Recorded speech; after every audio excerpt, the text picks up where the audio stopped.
Just a quick caveat on genetic testing and all these tests that you have done. What I found in pregnancy is that it's literally a period that prepares you for the panic of motherhood, where you're constantly worried about your baby and you're constantly just mama bear mode. And so there were so many like false alarms and scares. You've seen all the horror stories. And so every time the doctor's office calls, you're just like, oh my gosh, something's wrong. What I want to offer all of you is that every pregnancy is different.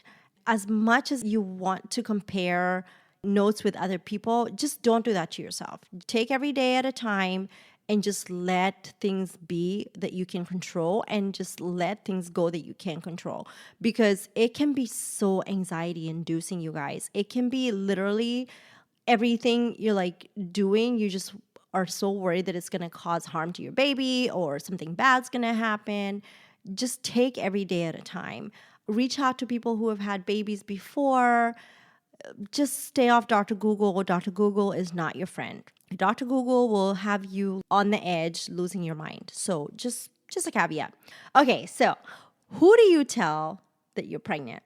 So I just want to share this because the day I found out I was pregnant, I was going to be on call, and our call service basically, you just end up wherever you end up. And so I was concerned because I also was like, these are the things I'm not absolutely going to do when I'm pregnant, because I do not want to have any risks. At 35, I'm already a risk factor. And so I was very clear with myself that this was not negotiable. And my job provides for that because there's so many of us. Before I went to work, I found out I was pregnant. My husband was traveling, and I really wanted it to be like this cute surprise. And then I just thought, man, I'm going to go to work and have to tell the manager that I'm pregnant so that I don't get put in like interventional radiology with CT exposure or some sort of radiology exposure. So I have to tell them. So then it was like this buzzkill of an announcement to my husband, like, oh, I was planning this like romantic announcement. And then I ended up telling him on the phone, and he was super excited, but he was also like going to lunch with his colleagues. So it was very strange. But we got to celebrate in our own special way. I just felt like I didn't want my job to know before my husband did. And so that was why I chose to tell him. But I also chose to tell my job because I wanted to make sure that I put all the precautions in place for myself and my fetus. We didn't tell our family for a while, and that was also a personal choice because one, we don't live in the same town. I just wanted to like go through that first trimester and just like figure things out, and then we would tell them. And I told my sister like early. I told my closest friends early.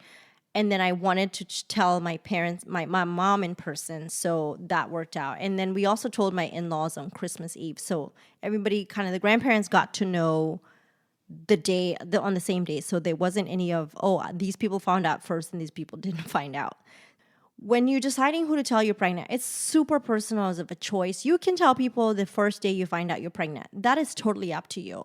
I chose the way I did it because I just knew that I needed to be 100% prepared for any outcome. And I didn't want to put my family through having to like take care of me in the unlikely event of a negative outcome, because I tend to be the one that's taking care of everybody. And that was the choice I made.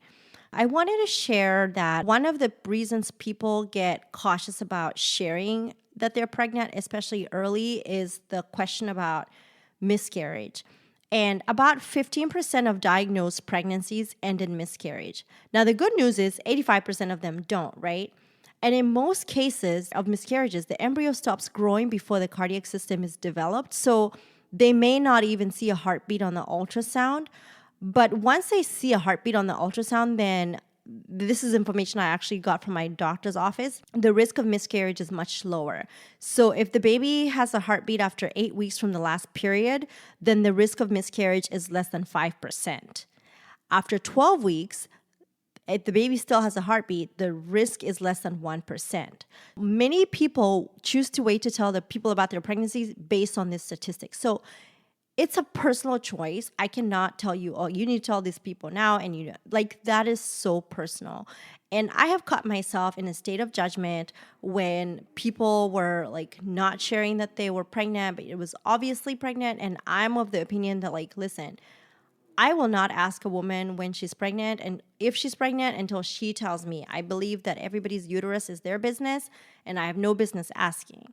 But then I found myself in that place of judgment, like, why are they not saying anything? But I've also found myself in a place of judgment, and I'm being very vulnerable here, when somebody announces early in their pregnancy and I'm like panicked for them, like, what if something bad happens? But in all honesty, it's really their choice. And it's not any of my business whether or not they announce it. But I share this to just say, whichever direction you lean towards, that's totally, totally up to you.